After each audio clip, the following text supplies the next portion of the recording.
Listo, mis hermanos. En esta clase llegamos a un nuevo círculo de nuestro estudio de la hermenéutica y el proceso para interpretar las escrituras. Y me acordé de la ilustración que vino a la mente ayer, cuando estaba, no sé qué estaba haciendo ahí anoche, pero ya volvió a la mente. Ah, entonces, hemos aprendido del contexto inmediato, el contexto literario, hicieron algunas lecturas en el contexto histórico y ahora llegamos al cuarto nivel, que es el contexto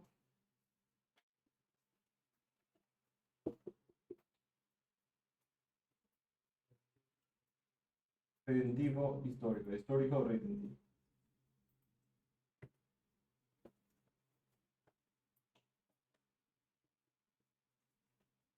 Histórico redentivo.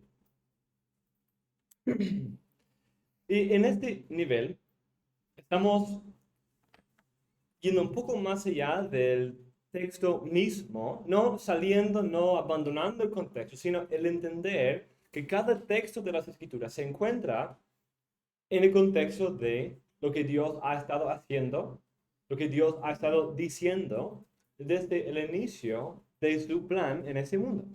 Y que Dios es consistente, que Dios ha programado patrones en este plan a suyo que revela para el futuro lo que Él está haciendo, que demuestra su fidelidad a lo largo del proceso y que exalta su gloria.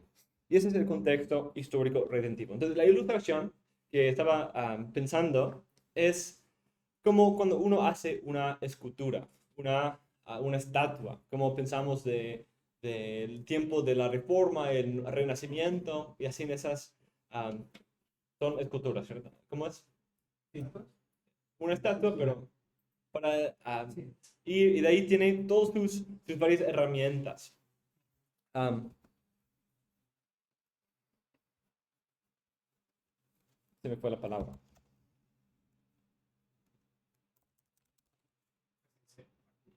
Cincel, ajá, entonces empieza con un cincel y de ahí tiene un gran cuadro de mármol o de algo más.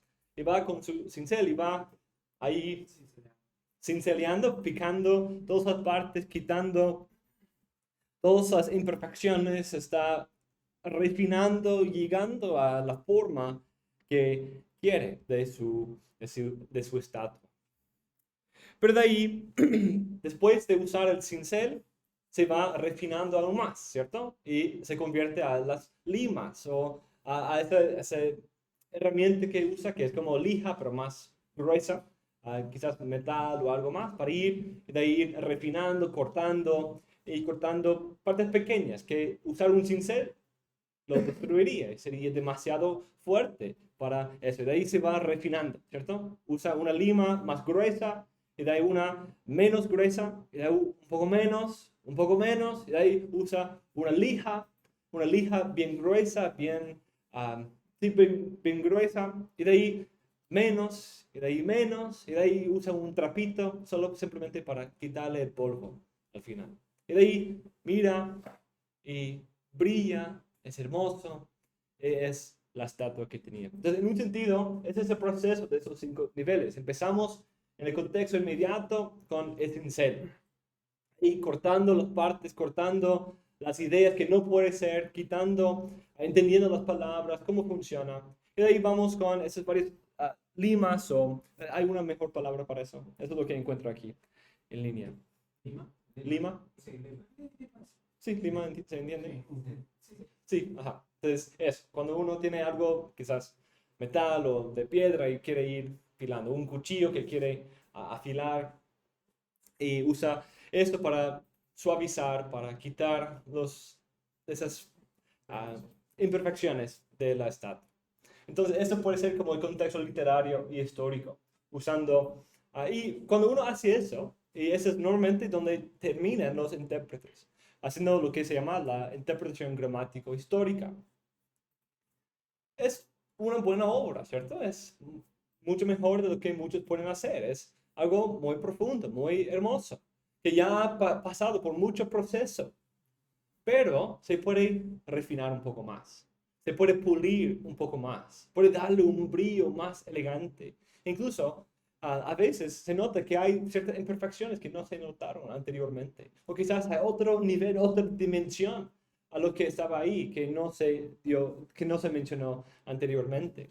Y ayuda a poder ir puliendo más y más hasta llegar a la estatua, lo más perfecto que nosotros podemos hacer.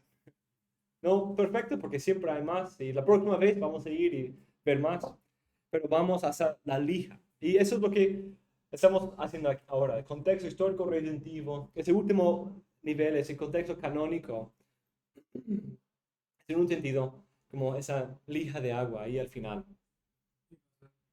¿Es el mismo?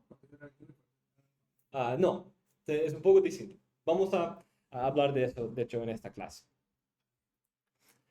Listo, entonces cada pasaje tiene un contexto de esos 5 círculos concéntricos. El círculo interior es el contexto inmediato, el párrafo en que se encuentra el pasaje. No solamente el versículo, sino ese versículo forma parte de un párrafo, una idea completa. Y entender eso. El próximo es el contexto del libro mismo, lo que estudiamos de ayer, el contexto literario. ¿Cuál es el género del libro? ¿Cuáles son las técnicas literarias que el libro implementa? ¿Cuál es el tema principal del libro? La estructura del libro, el flujo del argumento del libro. Los primeros dos constituyen el contexto literario entendido en una manera más general.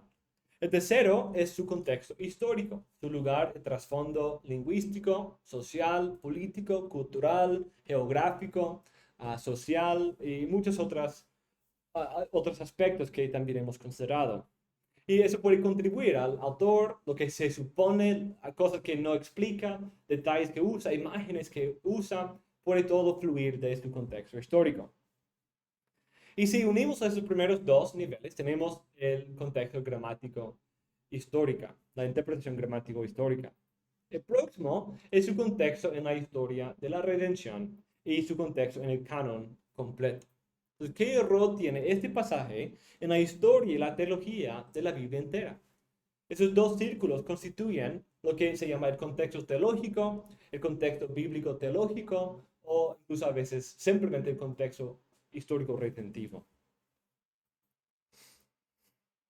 Entonces tenemos un dibujo ahí en el apunte en que la mayoría de los intérpretes, especialmente los dispensacionalistas que tratan de limitarse a esto, tienen una interpretación de 3 niveles. Algunos que quizás recién llegando a la fe reformada, ellos van al otro extremo, que solo quieren la parte redentiva histórica. Pero como hemos hablado, y vamos a hablar más luego, uno no puede tener esto sin esto, porque se construye sobre eso, y cuando uno quiere entender esto mejor, debe prestar atención a estos niveles. Pero nosotros estamos diciendo, queremos la interpretación completa, con los 5 niveles, el unir esos dos. La interpretación gramática histórica y la interpretación redentiva histórica. En esta sección vamos a mirar el contexto teológico. Cuando interpretamos un texto, queremos 2 tipos de interpretación, el gramático-histórica y la bíblico-teológica. La primera interpretación se ve en leer el texto como se entendía en su contexto histórico y literario. En esta hermenéutica nos preguntamos qué les quería decir el autor original a sus lectores originales. En ella analizamos la gramática, sintaxis, el uso del lenguaje en el pasaje mismo, analizamos el contexto histórico del pasaje, los cuales son los 3 textos, 3 círculos interiores.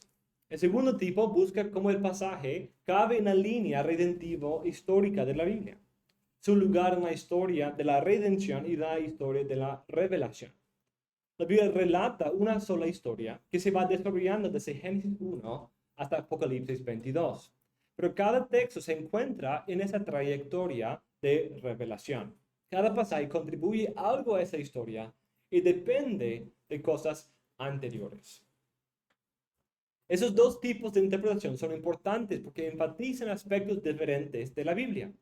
Se complementan el uno al otro y son parte de acercarnos a la Biblia como una obra del Dios Trino.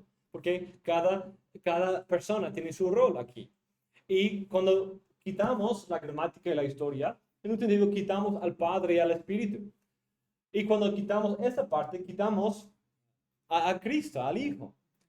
También al Padre y al Espíritu, pero porque es el Espíritu que realmente ayuda a unir ese mensaje a lo largo de las Escrituras, pero es Cristo quien es el centro y unificador de toda la Biblia. Pero aquí hemos visto como Dios en su providencia controla exactamente el momento en que envía a sus profetas. El momento cultural, geográfico, temporal, todo eso es determinado por Dios. Es el Espíritu quien habla a través del estilo, vocabulario, trasfondo personal de los humanos que Él ha escogido para ser sus instrumentos. Y es Cristo el contenido de su mensaje. Entonces necesitamos todos esos aspectos. La diversidad, la gran diversidad de la Biblia en cuanto a su vocabulario, lenguaje, estilo, género, contexto cultural e histórico. Es importante prestar atención a los momentos y métodos de la inspiración de cada texto individual. Pero la diversidad impresionante de la Biblia no debe hacernos olvidar y perder la unidad panorámica que la hace un cuadro completo. Por lo tanto, ese segundo tipo de interpretación utiliza la unidad de la Biblia para entender el pasaje en el contexto de la Biblia entera. Muy parecido a lo que vimos ayer. Debemos entender cada texto a la luz del tema central, la idea central del libro, la idea panorámica del libro. Pero ese libro forma parte del canon de las Escrituras, como un todo. Entonces debe entenderse a la luz de no solamente el libro, sino también el libro completo, la Biblia, el canon. Creemos que la Biblia es un libro inspirado por Dios en todas sus partes y que consiste en muchos libros escritos por autores diferentes, en géneros diferentes, con lenguaje diferente, en tiempos diferentes y en lugares diferentes. Y creemos que Dios usaba la mente y personalidad de los autores en la inspiración de la Biblia. Desde la hermenéutica gramático-histórica nos enfocamos en las partes individuales. En la hermenéutica bíblico-teológica nos enfocamos en el rol que esta parte tiene en el todo y cómo el todo nos ayuda a entender esa parte individual. Podemos usar la ilustración de un ecosistema biológico. Un ecosistema biológico. Puedo dar el paso a nuestro hermano biólogo, el hermano Carlos, en su mucha experiencia con esto. Pero el mundo que Dios nos ha dado es increíble, es lleno de tantos tipos de ecosistemas. ¿Cuáles son algunos de los ecosistemas del mundo? Para ver que estamos en la misma página. ¿Qué es un ecosistema? O un ejemplo. ¿Qué cosa? Un ejemplo de... Sí, un arrecife, por ejemplo. Puede ser un ecosistema. O un bosque, una selva, un desierto. Todos esos son ejemplos de ecosistemas. Los océanos abiertos, todos esos son ecosistemas. Y cada ecosistema tiene sus varias partes.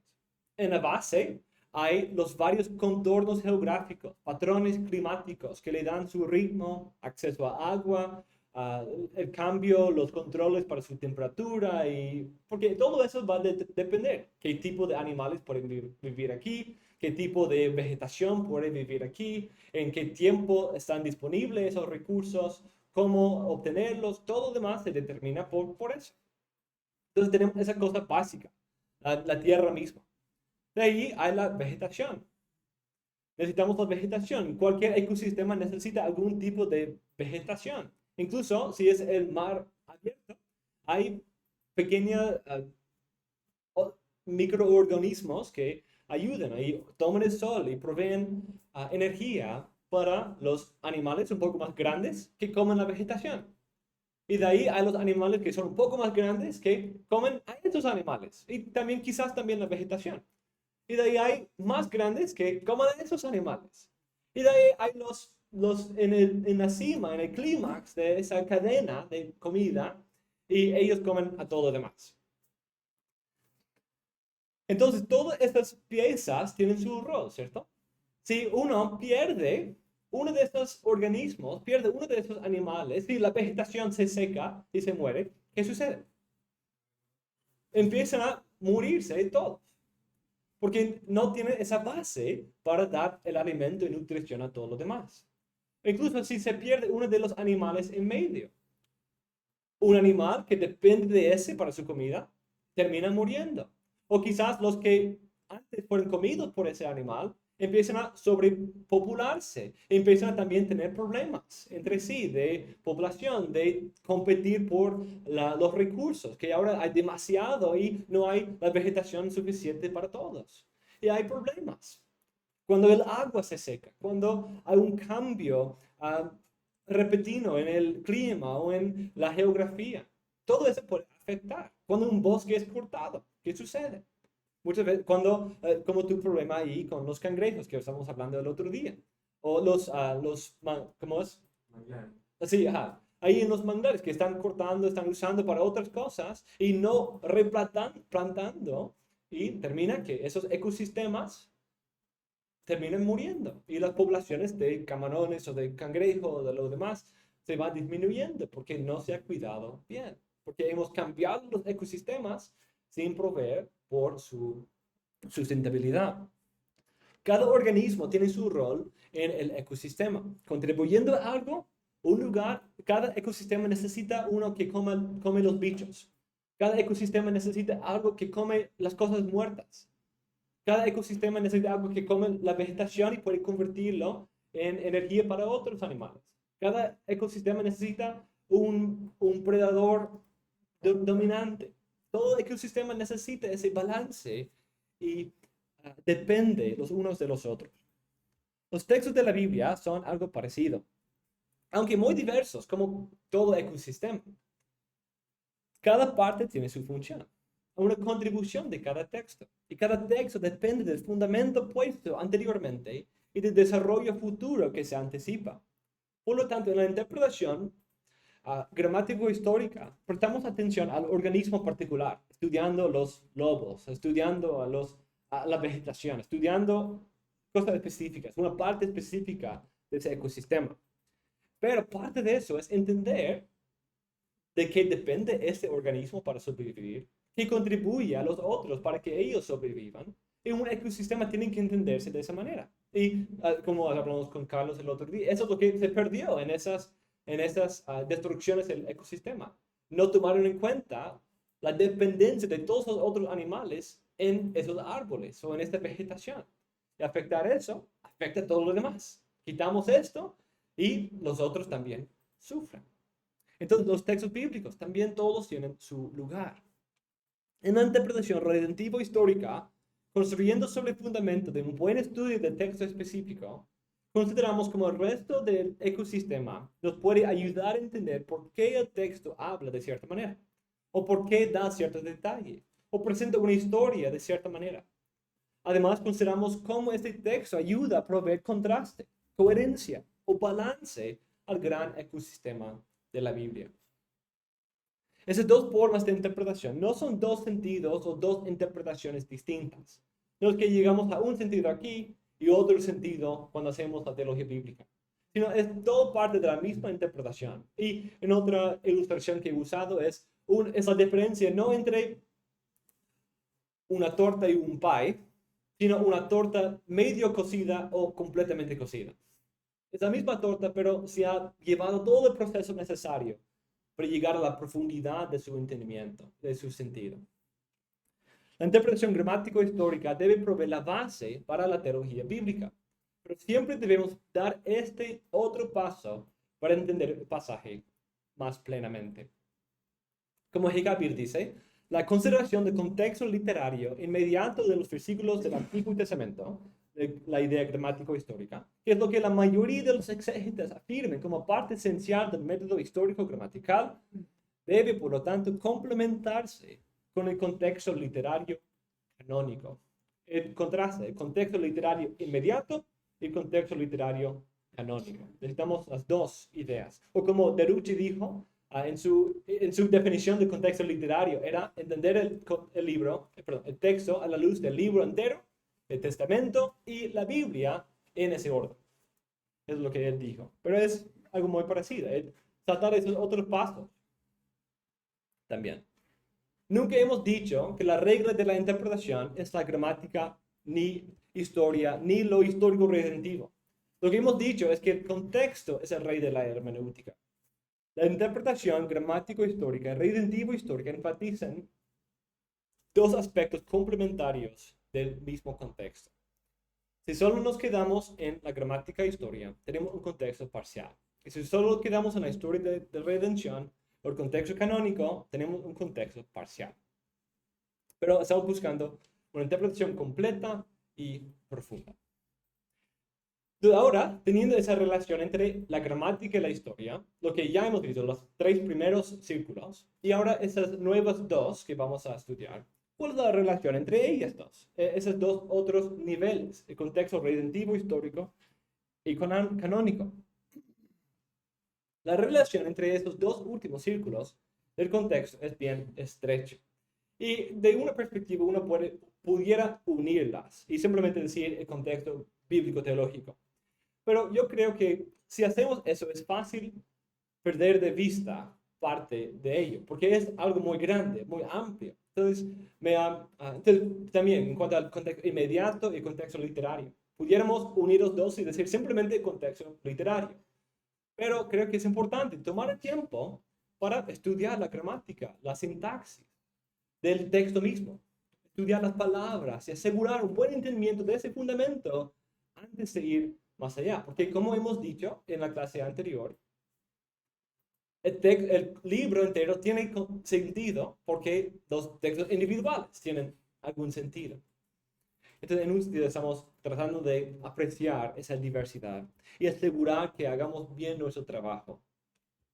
El primero es el contexto redentivo histórico. Se enfoca en el proceso de la revelación de la línea de la historia de la Biblia o la historia de la revelación. Mientras el contexto canónico se enfoca en cómo la revelación de esa historia se ha cumplido. Entonces, en un sentido, estamos haciendo la pregunta, ¿dónde está ese texto en la trayectoria de esa historia de revelación y de redención? Entonces, vamos a estudiar más en esta clase de hermenéutica. No vamos a profundizar tanto en estos últimos 2, porque tenemos una clase completa dedicada a la teología bíblica en que vamos a estar haciendo exactamente esto por 3 créditos de clase. Pero necesitamos entender 2 términos aquí que yo estoy usando.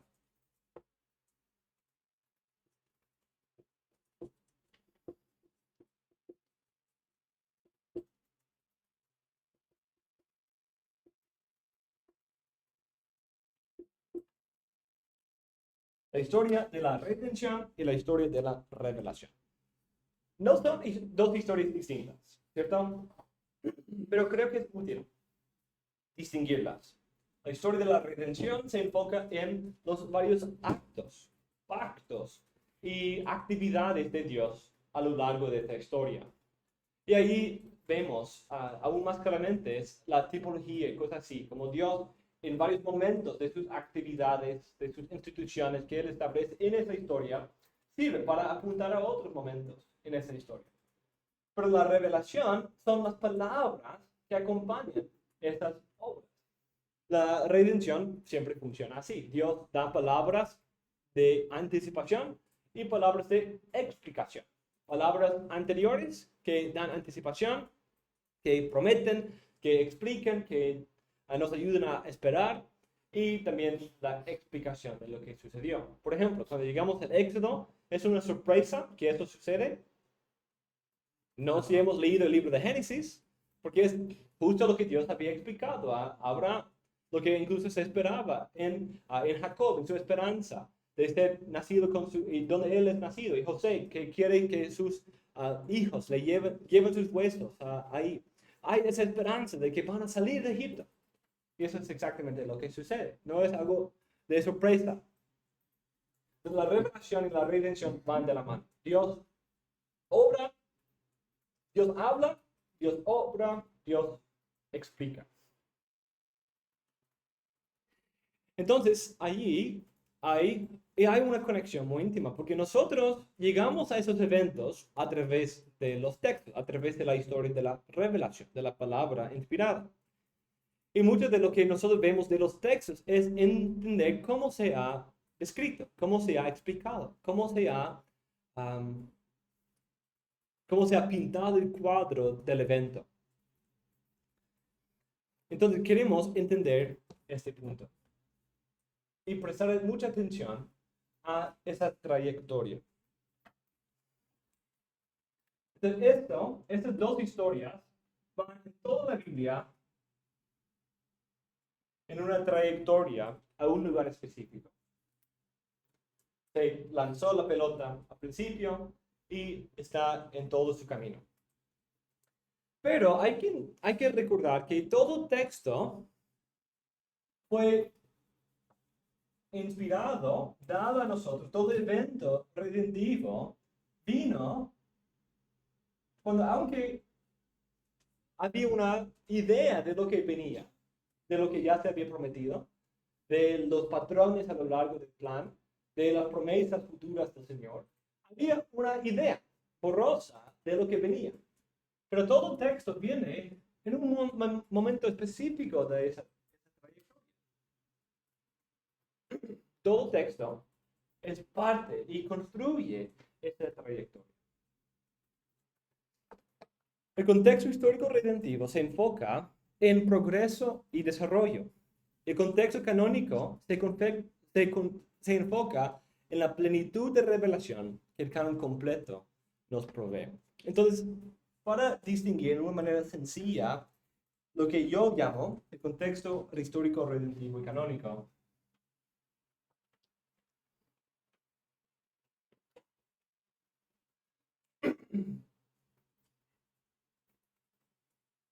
es entenderlo a la luz de esta imagen de la trayectoria. Cuando se dio el texto, cuando se reveló aquí, Isaías 53, por ahí, más o menos. Isaías 53 entiende que no es la primera revelación. Entiende que no es la primera vez que Dios habla. No es la primera vez que Dios obra, que Dios entra, que Dios explica sus planes. Entonces, en un sentido, Isaías 53 entiende que es parte de una trayectoria. ¿Cierto? Que hay otros profetas que han hablado, sobre todo la ley, Moisés, y otros que han hablado. Hay David que ha venido, la promesa dada a él. Hay cosas ahí en el fondo que están en el trasfondo de Isaías 53 que nosotros también debemos entender. Y también Isaías 53 entiende que no es la última revelación, que no es la última palabra, ¿cierto? Porque entonces es una promesa de algo que va a suceder. Entonces ya está esperando esta línea que viene, lo que viene, y ya hay cierta idea de cómo se ve. Porque incluso está describiendo, está agregando a toda esa revelación anterior algo para ayudarnos a ver más claramente el resto de la trayectoria, el resto de lo que viene. Entonces, para mí, el contexto histórico redentivo es entender este proceso, entender claramente todo lo que ha venido. Y como Isaías 53 depende, construye sobre el fundamento puesto anteriormente. E incluso entender, no solamente mirar atrás, pero también entender cómo todo eso de manera cumulativa nos da una esperanza para lo que viene. ¿Cierto? Entonces, eso es lo que yo llamaría el contexto histórico redentivo. Pero de ahí, esto es parte, un poco más de cerca al contexto histórico gramatical, ¿cierto? Y creo que es una parte muy íntima de ese contexto gramático histórico. Porque estamos hablando de lo que Isaías, en un sentido, podía leer, podía entender de la revelación anterior. Que lo que todo esto, incluso lo que él mismo decía, podía proyectar hacia el futuro. Y la idea de la fe, de la esperanza que Isaías tenía al escribir ese texto. Y que lo que él quería de sus lectores. Una esperanza en la venida de este siervo de Jehová. Pero nosotros tenemos un beneficio. ¿Cierto? Nosotros no vivimos aquí en los días de Isaías.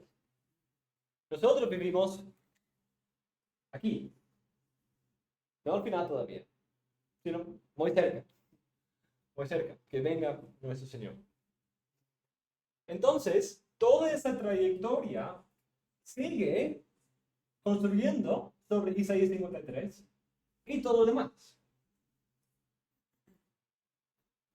Y incluso aquí, conociendo el Nuevo Testamento, hay varios textos que usan Isaías 53. Como Isaías usa varios textos anteriores, los explica, los interpreta, los amplifica. También hay otros textos posteriores que están usando Isaías 53, explicándolo, amplificándolo, aplicándolo, señalando su cumplimiento. Eso es algo súper importante.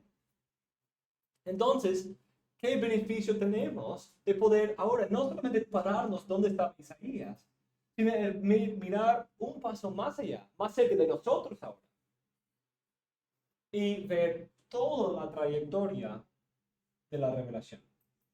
Pero aún así, sigue con la esperanza de lo que es por venir. El entender todo esto ahora todavía nos ayuda a esperar más claramente en lo que es por venir. Todavía eso debe cultivar en nosotros esperanza para el futuro. Isaías en su momento tenía esperanza para el futuro, de lo que venía anteriormente, lo que él mismo decía y el cuadro que eso pintaba. Y nosotros tenemos una idea más clara de lo que Isaías decía, porque vemos su cumplimiento en Cristo, su explicación por los apóstoles, las otras ideas que se han acumulado después. Pero todo eso nos da aún más esperanza para la venida de nuestro Señor y la nueva creación. La misma nueva creación que Isaías dice aquí en este texto, que inicia después de ese sufrimiento.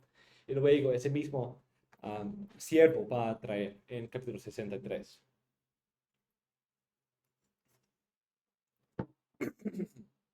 Cada texto toma en cuenta esas tres cosas. No son las primeras palabras que Dios ha revelado. Segundo, mis palabras contribuyen a esta historia de revelación. Y tres, Dios seguirá hablando en el futuro y contribuirá tanto a la revelación anterior como a lo que yo estoy diciendo. Entonces, ya hay mucha revelación antes de mí. Yo soy un profeta de parte de Dios. Y Dios va a seguir cumpliendo mis palabras y las anteriores y explicando y dando más luz en el futuro. Como mis palabras contribuyen a lo anterior, dan más luz sobre lo anterior, va a venir más profetas que traen más luz sobre mis palabras. El profeta parece entender eso. Ese entendimiento nos ayuda a ver que cada texto fue parte del desarrollo del canon cuando fue dado y ahora forma parte del canon completo al tener la Biblia entera. Cada texto, aún en medio del desarrollo del canon, dependía de lo anterior y anticipaba lo futuro. Pero al tener el canon consumado, el contexto canónico nos da los límites divinamente establecidos para la luz anticipada que nos ayuda a entender los textos anteriores. Entonces, en un sentido, Isaías no entendía exactamente dónde este límite iba a venir, cuando Dios ya iba a dejar de hablar, dejar de dar esa mayor luz en un sentido. E incluso nosotros tampoco conocemos exactamente cuándo eso va a suceder. Pero todo lo que conocemos de la revelación anterior nos da una idea, un retrato de cómo se verá. El autor Walter Kaiser propone algo que él ha titulado la analogía de escritura anterior. La analogía de escritura anterior. Una modificación de la analogía de la fe, la analogía escritural. Mezclé los dos idiomas. El contexto es que cada autor debe ser entendido a la luz de la revelación anterior de dónde estaba en el progreso de la revelación. Entonces, para él es inapropiado usar el Nuevo Testamento para entender un texto del Antiguo Testamento. Pero es necesario entender un texto a la luz de todos los otros textos anteriores. Entonces, debemos estudiar Salmos a la luz de Génesis, a la luz de Éxodo, a la luz de Samuel, a la luz de esos otros libros que habían venido anteriormente. En esta afirmación tiene razón, es importante hacer eso, ¿cierto? Pero la negación de tomar en cuenta la revelación posterior, ahí está el problema. Él niega la posibilidad de leer un pasaje a la luz de pasajes posteriores. En la consideración e interpretación de un pasaje, no se puede considerar como autores posteriores lo usan. Richard Barcellos critica esta propuesta de esa manera. El método de Kaiser parece implicar que la exégesis de un determinado texto bíblico debe realizarse como si no existieran textos bíblicos posteriores. Debemos darnos cuenta de que en cierto sentido tenemos una ventaja que los escritores bíblicos no tenían. Tenemos el canon completo. Pero también debemos darnos cuenta de que el uso que hace la Biblia de sí misma, siempre y cuando esto ocurra, es infalible. Si eso es así, entonces el exégeta, cuando usando herramientas fuera del texto bíblico en consideración, debe consultar todas las herramientas útiles posibles, lo que incluye cómo la Biblia se comenta a sí misma sin importar dónde o cómo lo hace. Si el Espíritu Santo es el único intérprete infalible de la Sagrada Escritura, los exégetas deben utilizar los textos bíblicos fuera del Génesis para ayudar a su comprensión. Es decir, no solo Génesis, sino también más allá de Génesis. Parece que los textos bíblicos mismos anticipaban la mayor luz del profeta venidero y la obra futura de Dios en los últimos días, que sería el cumplimiento y la explicación de lo que se había prometido anteriormente. Por lo tanto, si anticipaban esta revelación futura en el mismo momento de hablar, ¿por qué no leer este texto a la luz de la venida de ese momento futuro que ahora nosotros tenemos en el resto del canon? Si ellos esperaban los últimos días, si ellos esperaban y anhelaban ver lo que nuestros ojos ven, lo que nuestros oídos escuchan en Cristo, ¿por qué no tomar eso en cuenta? Cuando ellos mismos lo hubieran tomado en cuenta si lo tuvieran presente. Es cierto que debemos considerar un pasaje a la luz de lo que viene antes, cómo adapta, incorpora y desarrolla temas anteriores. Pero también debemos considerar cómo pasajes posteriores entendieron este pasaje. Como Samuel dice, no hay dicotomía necesaria alguna entre sostener la perspicuidad del Antiguo Testamento para sus lectores originales y al mismo tiempo sostener que la forma en la que el Nuevo Testamento interpreta el Antiguo es final y autoritativa. Pero eso no solamente aplica al Nuevo Testamento. Isaías también puede disfrutar del beneficio, o nosotros podemos disfrutar en la interpretación de Isaías de otros profetas como Ezequiel, como Jeremías, como Zacarías, como Ageo, que viene después. Y nos da aún más esperanza, incluso nos ayuda, porque uno puede leer ciertas partes de Isaías y llegar a la conclusión, mira, está hablando simplemente del regreso del exilio en Asiria o de Babilonia. Pero cuando uno incluso lee Isaías, se da cuenta que no es solamente eso. Pero cuando uno lee Ageo y Zacarías, es claro que eso no fue el cumplimiento esperado de esa esperanza del nuevo éxodo, sino va a venir en el hijo de Zorobabel. El contexto histórico redentivo considera el desarrollo y progreso ofrecido por un texto particular y usa ese principio de Kaiser, la importancia de estudiar a la luz de lo que había venido. Considera cómo el texto bajo consideración construye sobre el fundamento de los textos anteriores, se enlaza intertextualmente con pasajes anteriores, repite estructuras, imágenes o temas de textos anteriores. Pero el estudio de contexto canónico hace la pregunta, entre otras, de cómo este texto particular es usado e incorporado en pasajes posteriores de la revelación divina. La primera parte considera como la luz acumulada en pasajes posteriores de la revelación. La primera parte considera como la luz acumulada de la revelación previa me ayuda en ese texto y como este texto me ilumina la revelación anterior. Es decir, ya hay luz que me ayuda a entender ese texto, porque quizás el autor aquí está usando lenguaje, mencionando promesas, pactos, personajes, lugares que tienen gran importancia del pasado. Pero también lo que yo digo ilumina, trae más luz, agrega ese bola de nieve que se ha acumulado hasta este momento. Pero el contexto canónico considera como ese texto es iluminado por los textos e eventos posteriores, como por ejemplo el regreso de Babilonia y como este evento es interpretado, nos ayuda a aclarar nuestra interpretación de la esperanza final de Isaías, que no termina ahí. porque Zacarías y Ageo lo dejan muy claro que eso no es el punto final, eso no es la gloria que ellos esperaban. Y sobre todo a la luz del Nuevo Testamento. Pero solo quiero enfatizar que eso no es simplemente leer el Antiguo a la luz del Nuevo, sino también el Antiguo a la luz de otras partes del Antiguo. Solo toda la revelación posterior. Como cada texto arroja luz sobre los pasajes pasados, hay textos aún más futuros que nos ayudan a entender los textos presentes, hablando de una manera canónica, no temporal. No presentes hoy, sino que nosotros tenemos que él no tenía. Un pasaje de Isaías me puede ayudar a entender mejor los eventos o textos de Génesis, Éxodo o Samuel. Pero hay pasajes de otros profetas posteriores o también del Nuevo Testamento que me ayudan a entender a Isaías.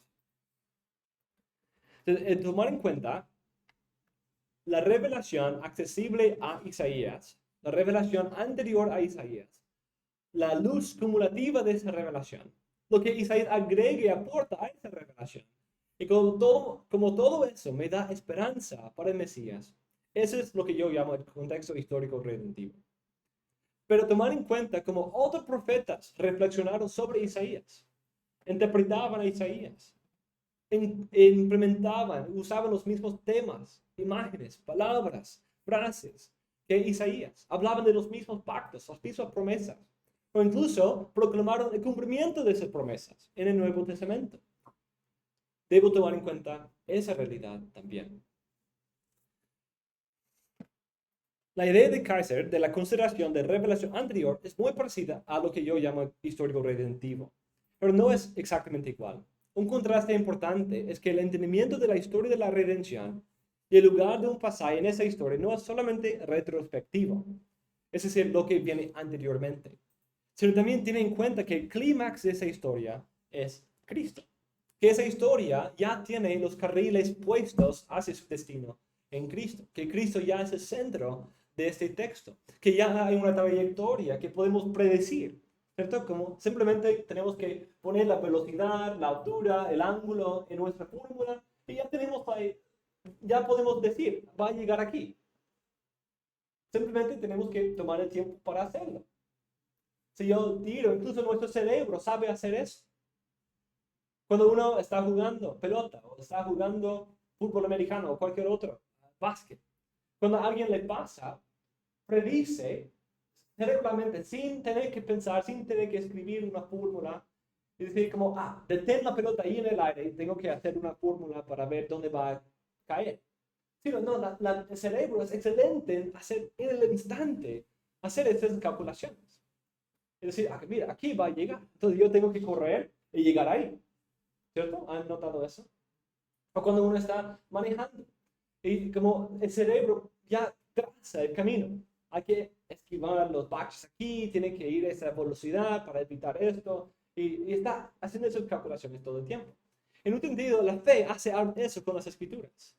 Ve esas promesas, ve esas ideas, esas imágenes, esas promesas, pactos. Y ya puede identificar a cierto punto dónde correr para atrapar la pelota.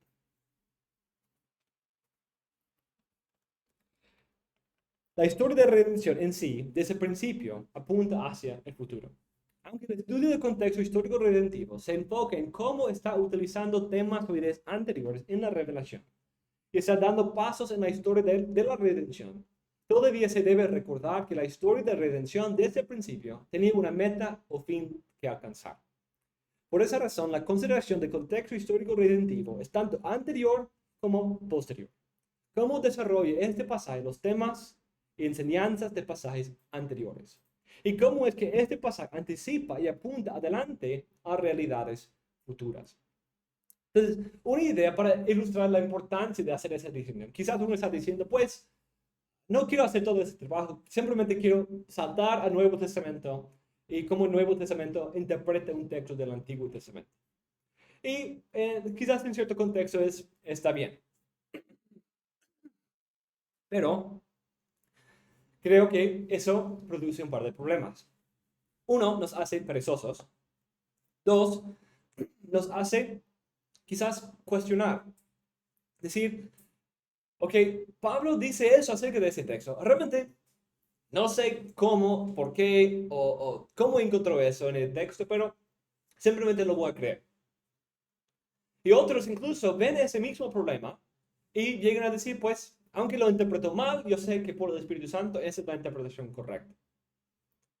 Algunos han llegado a esa conclusión. Y creo que es por falta de prestar atención a este nivel de contexto y el nivel de ver cómo otros profetas del Antiguo Testamento también agregaban a ese texto. Porque los profetas del Nuevo Testamento, los apóstoles del Nuevo Testamento, tuvieron ese beneficio. Ellos tuvieron un Antiguo Testamento completo. Y pudieron interpretar Isaías a la luz de otros textos, o Génesis a la luz de otros textos. También. Por ejemplo, cuando el Nuevo Testamento conecta a Adán, la promesa de Adán, la simiente de la mujer, con David, ¿qué está haciendo? Leyendo Génesis a la luz de 2 Samuel, a la luz de los profetas, viendo la conexión que los profetas hacen entre esos dos textos.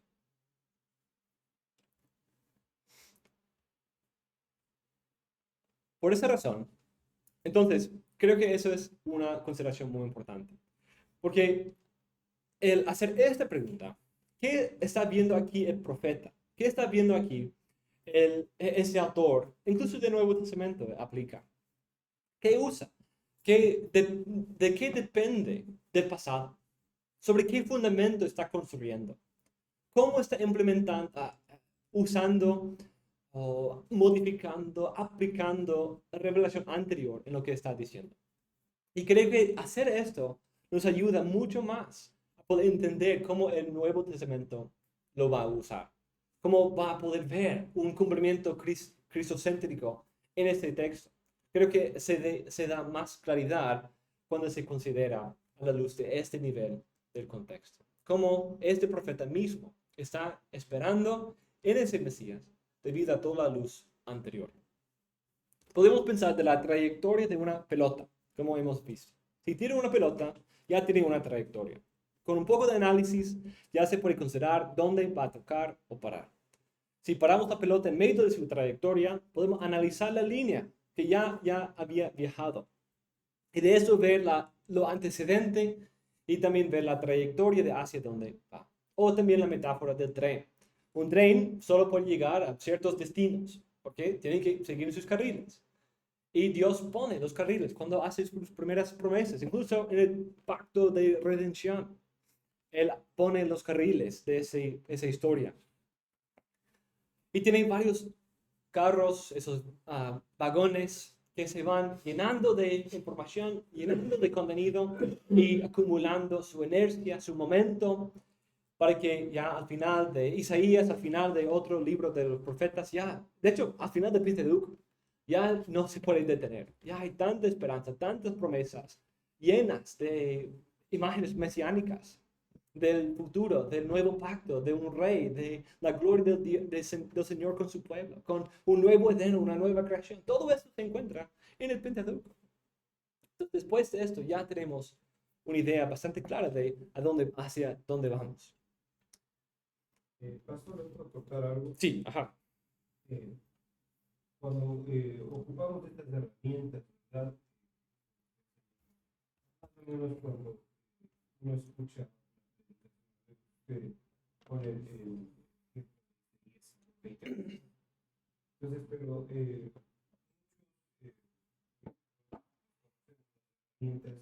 Isaías, en vez de hablar de lo que pasó antes, ¿verdad? ¿Qué escribió el capítulo, este artículo que vamos a hablar? De pronto nosotros le trasladamos, ¿verdad?, directo a donde hablemos del año 2023. Sí. Y nosotros comenzamos a mirar qué es lo que está diciendo. Entonces, cuando ayer decían de Filipenses 4:3, entonces uno toma y dice, ¿verdad?, el fundador dice, todo lo puedo en Cristo que me fortalece. Y va a cobrar como, digamos, voy a cobrar un tiro penal. Entonces voy, cobro el tiro penal y como todo lo puedo en Cristo. Todo lo puedo en Cristo y yo sé que lo hago. ¿Y qué tal que me jalo el pelo? ¿Y qué pasó si todo podía ser en Cristo? Entonces, para poder hablar de este verso, el texto de por qué habló Pablo y tuvo la autoridad para decir todo lo que Cristo. Ahí podemos ir viendo, ¿verdad? Que estuvo cuántos días de medio mar, pegado y todo eso. Entonces, pero nosotros le trasladamos ese versículo a nuestro tiempo. ¿No? Y entonces, ¿qué le pregunto? Y hermano, ¿qué opina usted de Filipenses 4:13? No, todo lo podemos sentir, pero sin saber lo que pasó en el futuro. Perdón, en el pasado. En el pasado, perdón.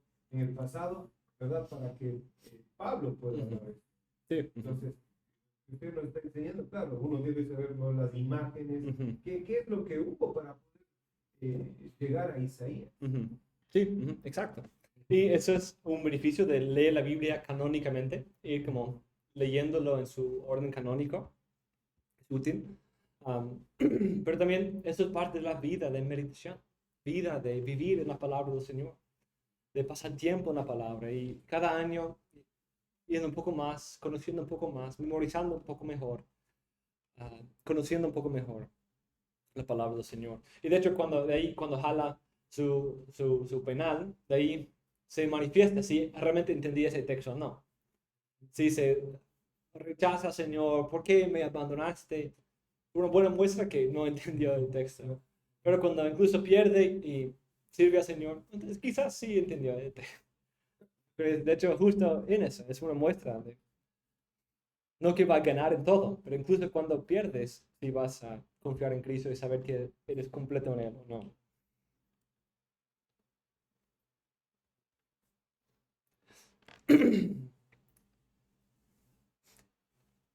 Cuando analizamos un texto y su rol en la historia de redención, debemos reconocer que la historia de redención no estaba apuntando y buscando su fin en este texto particular, sino que muchas veces apunta más allá que este pasaje particular.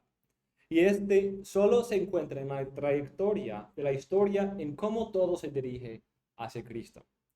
No solamente los pasajes anteriores apuntan a Cristo como el enfoque de la Biblia, sino también el pasaje que estamos estudiando también apunta hacia el futuro en él.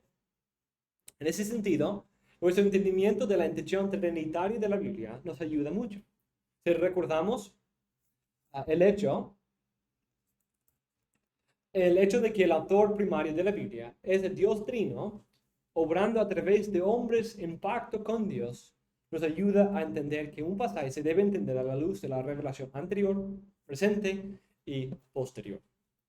Cada pasaje en una manera incorpora, desarrolla o depende de pasajes de revelación o eventos anteriores. También cada pasaje tiene su propia contribución a esta historia y progreso. En último lugar, cada pasaje, gracias a la revelación misericordiosa de la intención redentora de Dios en el pasado y la institución del pacto, tiene una mirada hacia el futuro, en que ese plan va a encontrar su clímax y cumplimiento en un punto definido. Aunque no lo conozcamos perfectamente, sabemos que Dios sí lo sabe. Para resumir la conexión entre estas dos partes, el contexto histórico redentivo se enfoca en cómo este pasaje incorpora revelación anterior y anticipa revelación futura. El contexto canónico incluye esas dos preguntas y también la idea de cómo pasajes posteriores desarrollan y profundizan en el tema o enseñanza de este pasaje particular. Entonces, en un sentido, si quisiéramos, podríamos decir el contexto canónico, punto final. Pero creo que para mí, en mi experiencia, he visto que es muy fácil tener esa idea de contexto canónico. Y eso significa, si tengo dificultad en un texto del Antiguo Testamento, simplemente salto al Nuevo Testamento. Y estoy contento con eso. Sin hacer el trabajo de realmente entender lo que incluso el apóstol ve en ese texto. Quizás hay cosas que ve en ese texto que me pueden ayudar a entender lo que está pasando aquí. Y si yo presto atención a lo que el profeta está haciendo, las conexiones que está haciendo, el uso de otros textos que hace, quizás con mucha razón uso este texto. Tiene más claridad. Incluso ese texto del Nuevo Testamento tiene más razón cuando hacemos ese trabajo. Entonces, por eso quiero distinguirlo, para que aseguremos que tomemos el tiempo para los dos pasos. No solamente saltar directamente al Nuevo Testamento, sino también prestar atención. Isaías depende de Génesis. Isaías depende de todos los otros libros anteriores. Y esos otros libros son gloriosos, cristocéntricos, nuestros libros, para la gloria de nuestro Dios Trino. Prestemos atención. Por esa razón, en nuestro estudio del contexto histórico redentivo, necesitamos considerar el rol de tipología, como eventos, personas o instituciones anticipan eventos, personas e instituciones futuras. Como la Biblia tiene una integración temática compleja, esa metanarrativa que se ha iniciado en Génesis, poniendo las semillas de esa historia ahí, y se va desarrollando a lo largo de las Escrituras. En nuestro estudio de contexto canónico, vamos a enfocarnos en cosas como el cumplimiento, ver el cumplimiento y cómo el cumplimiento arroja luz sobre las promesas. Vamos a ver cómo el Nuevo Testamento interpreta el Antiguo Testamento y muchas otras preguntas así. Por ejemplo, si queremos estudiar Oseas 11:1, debemos primero entender la parte gramático-histórica, entender las palabras, qué significan, entender el libro de Oseas. ¿De qué trata el libro de Oseas? ¿Cuál es el propósito de Oseas? ¿Cuál es la esperanza de Oseas? ¿De qué está hablando? Y vemos en capítulo 3 específicamente, y de hecho varias otras partes, pero capítulo 3 es un capítulo clave que da esperanza para un nuevo éxodo dirigido por el hijo de David. Entonces, eso es muy importante cuando aquí en capítulo 11 está hablando del éxodo. Pero ya ha usado el éxodo como una muestra de la obra futura de Dios que va a hacer a través del hijo prometido de David. Entonces, hay algo ahí importante. Él mismo está haciendo tipología. Eso es parte. De ahí, el contexto histórico redentivo busca entender cómo este texto está utilizando esa imagen del éxodo, que no solamente se encuentra en la historia del éxodo propio, sino en muchas otras historias, esa imagen de Dios salvar a su pueblo, llamarles de una tierra ajena a la tierra prometida. Eso sucede en Abraham, en Jacob, en varias otras partes de la historia, en Lot, en Sodoma y Gomorra. O como ese texto está haciendo referencia al lenguaje del Hijo de Dios, viene de Éxodo 4. La idea del Éxodo viene de Éxodo 14 y 15. La promesa de su hijo, y que ese hijo a quien Dios saca de Egipto, ese rey que él saca de Egipto, es Números 23 y 24. Hay varios otros textos que parecen estar en la mente de Oseas aquí. Y del contexto canónico, busca cómo este mismo tema de un nuevo éxodo ocurre en pasajes como, por ejemplo, Isaías 11 y 12, que es algo muy de la mano con Oseas. Incluso poniendo la esperanza de ese nuevo éxodo en las manos de la misma persona, el hijo prometido a David, en capítulo 11. Incluso tenga en cuenta a Oseas, porque Oseas es anterior a Isaías. Es muy posible que incluso Isaías esté tomando en cuenta a Oseas. O un ejemplo más obvio es Mateo 2, que utiliza ese texto para ver su cumplimiento en Cristo. Pero simplemente leyéndolo y el versículo anterior y posterior quizás causa un poco de confusión. Y muchos han alegado que es un mal uso del texto.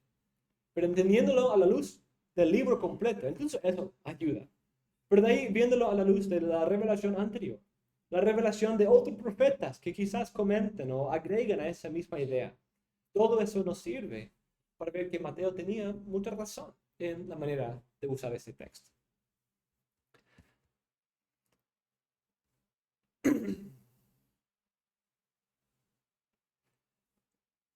En último lugar, en esta consideración, estamos haciendo la teología bíblica. Estamos empezando nuestro estudio de la teología bíblica. Yo diría que la teología bíblica consiste en esos dos últimos círculos de la interpretación. La teología bíblica como tal. Pero como vamos a decir, la teología bíblica se basa en entender el texto, entender las palabras, entender la literatura, todo eso. Y esa es mi definición de la teología bíblica. La teología bíblica es la identificación y análisis de la historia central revelada por Dios en toda la Biblia, que consiste en una integración temática compleja, se desarrolla en un progreso orgánico histórico, tiene su clímax en Cristo, discierne la unidad inspirada por el Espíritu Santo en la diversidad de todos sus autores individuales, cuerpos literarios y épocas históricas.